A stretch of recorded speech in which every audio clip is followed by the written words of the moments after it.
तन मन में ज्योति जला ले बाबा घासीदास के। जय जीवन में सतनाम बसाए नहीं, ओ जीवन का काम के। तन मन में ज्योति जला ले बाबा घासीदास के।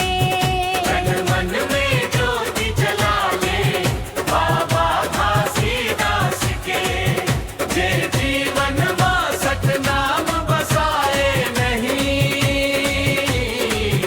ओ जीवन का काम के। तन मन में ज्योति जला ले बाबा घासीदास के।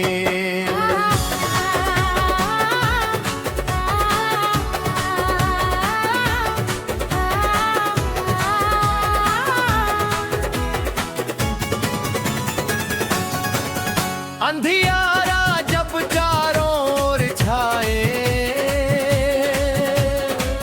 सतनाम के दीपक राह दिखाए।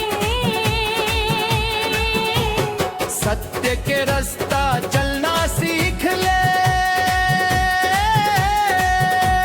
झूठ के बंधन सब छोड़ दे।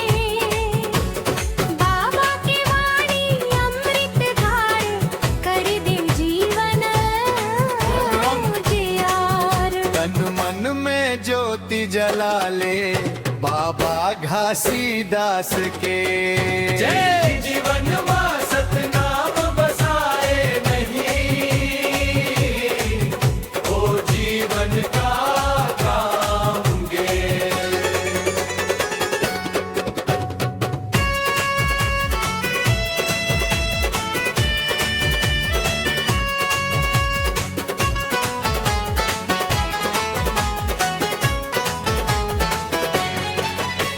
मन खे एक समान,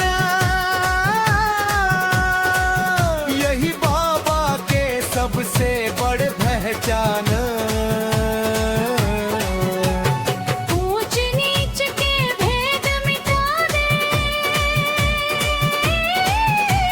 प्रेम के फूल सब में खिला दे।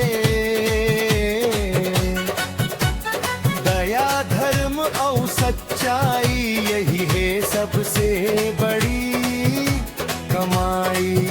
तन मन में ज्योति जला ले बाबा घासीदास के। जय जीवन में सतनाम बसाए नहीं, ओ जीवन का काम की।